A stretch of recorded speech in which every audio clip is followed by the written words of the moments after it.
हाँ जी, तुमने ही लोन लिया था। हाँ सर, हमने ही लोन लिया था। 2 साल से तुमने लोन क्यों नहीं भरा?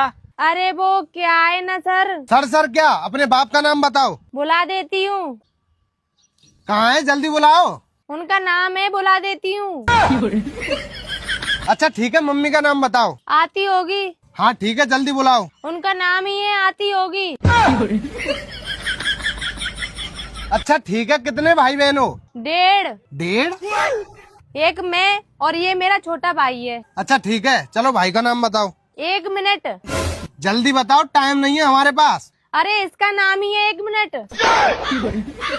अच्छा ठीक है, अपना नाम बताओ। रुकिए, बता रहे हैं। अरे तुम क्या हमको पागल समझ रही हो? जल्दी बताओ, हमारे पास टाइम नहीं है। अरे सर, मेरा नाम ही है, रुकिए बता रहे हैं।